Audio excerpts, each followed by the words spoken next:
kæft, hvor var der mange, der havde sex med hinanden, dengang de var indlagt. Med den ene, og den anden, og den tredje.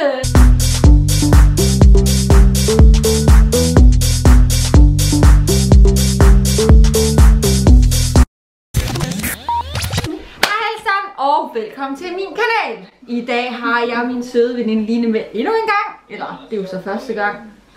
I dag der skal vi besvare nogle spørgsmål omkring det at være indlagt på psyk. Faktisk mange gode spørgsmål. Ja, det har vi faktisk. Så jeg tænker, at vi bare starter. Ja. Det første spørgsmål lyder, hvad fejlede I? Det var ekstrem stress og forandringer i mit liv, der bare udløste svær angst. Altså virkelig svær angst. Det kan du svare på, skat. Ja. Jeg turde jo ikke engang komme ud fra værelset. Det er rigtigt. Når man bliver indlagt på psykiatrisk afdeling, så først så bliver man indlagt på akutmodtagelsen. Der er man typisk fuldstændig op at køre, når man bliver indlagt der. Altså, ja. Da jeg så dig første gang, så kører jeg ind. Så havde jeg været 6 dage på, du må maks være 7 dage på akutmodtagelsen, hvor du også har din egen stue og sådan noget. Men så skal du blive overført. Så var jeg en uge på den lukkede, og så kom jeg over til den åbne. Og så kan jeg bare se sådan en pige, der løber, fordi vi skulle vejes hver tirsdag. Ja. Så den der vægt, den stod ude i fællesrummet. Hvorfor var det egentlig, vi skulle det? For at tjekke, om du så på af medicinen. Ja, rigtigt. Hvilket man gør. Ja. Så løb Anne over og varede sig selv, og så smilte hun lige til mig, og så løb hun ind igen. Så skulle jeg sætte ind igen. Ja. Om skat, hvad fejlede du? Jeg har smidt, det var angst. Ja, altså jeg havde en paranoid psykose. Bundærligt, jeg begyndte at drikke sindssygt meget alkohol hver dag. Og jeg begyndte at tage så meget kokain og MDMA. Altså jeg tog kokain 3-4 gange om ugen. Men i hvert fald hver weekend. Og så til sidst, så begyndte jeg at høre stemmer. Og jeg begyndte at se folk, som ikke var der. Men de der stemmer var rigtig slemme. Jeg hørte rigtig meget stemmer. Og til sidst, så turde jeg ikke at gå ud på gaden mere. Fordi de stemmer til dig? Jamen, de talte kun dårligt om mig. Jeg kunne hele tiden bare høre nogen, der talte dårligt om mig, at jeg ikke var noget værd. Det må være ubehageligt. Jeg har aldrig prøvet det der med at høre stemmer. Aldrig. Jeg kunne høre mange stemmer hele tiden i baggrunden. Som om der er nogen, der snakkede om dig. Ja, så hvis I forestiller sig i folkeskolen, sådan en gruppe piger, der står og bagtaler dig. Sådan der kunne jeg høre 24/7. Og så kunne jeg se en mand inde i min lejlighed, og en mand, der fulgte efter mig på gaden hele tiden, og der var jo ikke nogen mand. Nej. Nå, skal vi tage næste spørgsmål, så det ikke bliver for langt. Er der sengetid på psyk? Ja, det er der. Ja. Nej, der er ikke sengetid. Men men der er da bestemt. Nej, du må godt gå ud. Man må godt gå ud. Nej, skat, men jeg var jo tit vågen, hvor jeg gik ud og tog noget luft om natten. Men det må man jo gerne, for der er jo mange, der ikke kan sove, fordi de har tankemylder og sådan noget. Så det er jo ikke noget, man kan styre. Ja. Og de går jo også ind og tjekker 3 gange om natten. Det er rigtigt, fordi jeg kommer til at blande det sammen med, at man ikke må være inde på hinandens værelser. Det må man ikke. Og så var der jo de der 3 gange tjek om natten, hvor de kom kl. 12, 3 og 6 om morgenen for at tjekke, om man sov, og for at tjekke, om man var i live. Ja, de går ind og tjekker, om du er i live 3 gange om natten. Så er der et spørgsmål. Er det rigtigt, at folk kommer i spændetrøje? På den lukkede, ja. Hvis du ikke gør, som de siger, så bliver du lagt i eller man er hysterisk, eller man kommer op og slås, ikke? Jo. De lægger jo ikke ind i spændetrøje, fordi de tænker, du har været ude. De gør det jo, fordi at hvis du er patienten er så hysterisk, at de ikke kan styre dig på andre måder. Ja. Hvad var det bedste ved at være indlagt på psyk? Det var en lidt andet.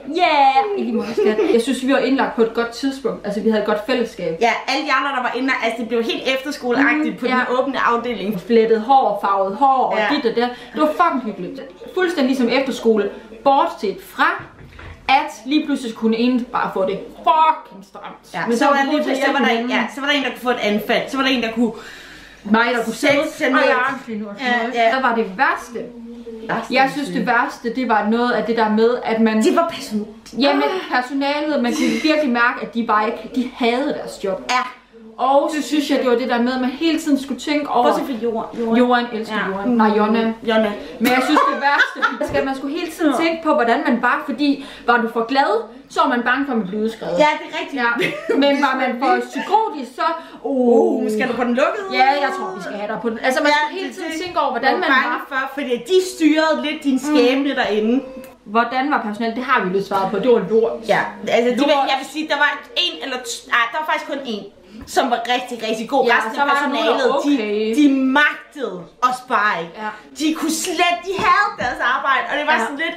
Men der var også nogle af dem, der virkelig bare var sådan, hvor man tænker, jamen du er på arbejde. Jeg kunne huske, at jeg engang spurgte mig, om jeg måtte få noget PN. PN, det var noget medicin, vi kunne få. Med det samme. Ja, når vi havde brug for det, efter behov. Og jeg skulle have noget PN, noget beroligende.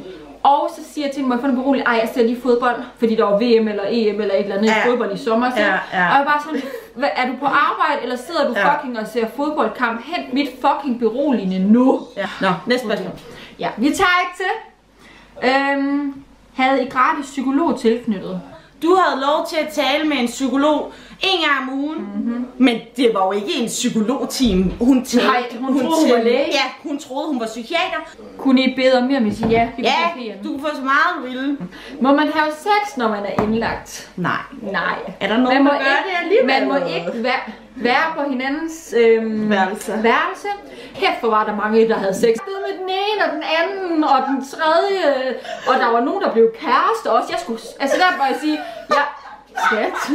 altså det er unge mennesker, der er samlet på en afdeling, og unge mennesker har lyst op, men grunden til, at man ikke må, det spurgte jeg faktisk om, det er fordi, at vi er jo sårbare, og tænk så nu, hvis den ene fik følelser, og den anden ikke gjorde, så og det kan jeg også godt forstå. Så var der jo en, der var ude og købe sexlegetøj. Fordi hun skulle have sex med den her fyr, som lige var kommet ind, og han var ikke dansker. Og han havde det rigtig stramt. Og hun var ude og købe buttplug og glidecreme, og jeg ved ikke hvad, og hun sad og viste os alle det. Og jeg var sådan til en, altså kan han ikke høre, hvad, du kan da ikke sidde og vise, han forstår ikke dansk. Nå.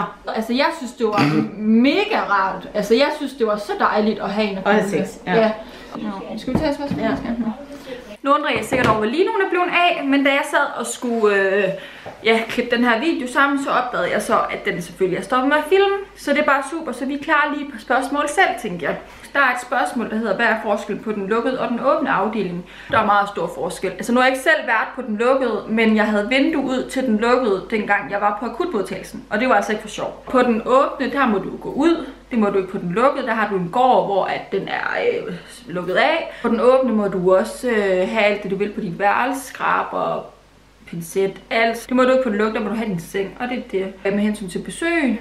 På den lukkede, hvis du skal besøge nogen der, så skal du have tjekket dine lommer og alt, hvad du har i tasken, så de kan se, om du har taget noget med ind til den. Det skal du ikke på den åbne, der går du bare ind. Så har jeg fået et spørgsmål, der hedder, hvad var det hårdeste, du oplevede på psyk? Vi var indlagt med den her pige, som fik diagnosen skizofreni. Og en uge efter hun havde fået den diagnose, så blev hun udskrevet. Flotte. Og da hun havde været udskrevet i godt 14 dage, der fik vi en meddelelse om, at hun desværre havde taget sit eget liv. Og det var virkelig hårdt. Det kan jeg ikke engang snakke om, så vi går videre. En normal hverdag på psyk, hvordan ser den ud? Min normal hverdag på psyk ser ud sådan, at du bliver vækket klokken 7:15 eller sådan et eller andet 7:30, 7:15 tror jeg det er. Og så er der morgenmad, og efter det er der et morgenmøde, hvor man sådan fortæller, hvem der er på arbejde, og hvem er ens kontaktpersoner osv. Men de der morgenmøder, dem var jeg tror jeg med 2 gange på det halvår, jeg var indlagt. Jeg var ikke så god til at komme op, desværre. Men så er der frokost klokken 12, og så klokken 4 eller sådan noget, der er te og kaffe. 17:30 er et aftensmad. Og så ellers udover det må du lave lige hvad du vil. Jeg var jo indlagt i sommer, hvor der var skide godt vejr, så der var folk der var på stranden, vi sad udenfor og hyggede. Så har jeg fået et spørgsmål, om jeg var tilfreds med mit ophold. Kort sagt, nej, jeg var ikke tilfreds. Jeg var indlagt i et halvt år, og på det halvt år der havde jeg 2 psykologsamtaler, som ikke engang var psykologsamtaler. Det var mere en psykolog, der troede hun var læge. Og udover det, så det eneste de gjorde, det var jo bare at prøve en masse forskellige medicin af på mig, og jeg fik det virkelig dårligt for hver gang de prøvede en nyt medicin af. Altså der var ikke nogen, der snakkede med mig. Jeg var sådan lidt, snak med mig, i stedet for bare at proppe medicin på mig. Det hjælper mig. Jeg var ikke tilfreds. Men til gengæld, så er jeg skide glad for alle de søde, dejlige mennesker, jeg er indlagt med. Kys til jer. Det var virkelig, jeg var virkelig glad for dem jeg var indlagt med. Men det var alt for den her video. Det skal lige siges, jeg har fået enormt mange spørgsmål, så det kan være, der kommer en toer, fordi jeg tænkte, den bliver lidt for lang, hvis jeg skal svare på dem alle sammen. Men i hvert fald, I er velkommen til at kommentere, hvis I har nogle flere spørgsmål. Og ellers så synes jeg, skal give den her video et like, hvis I kunne lide den. Og I må gerne gå ned og subscribe, så I får en påmindelse om, at når der er en ny video op. Men i hvert fald, tusind tak fordi I så med, og jeg håber, I kunne lide videoen. Hej!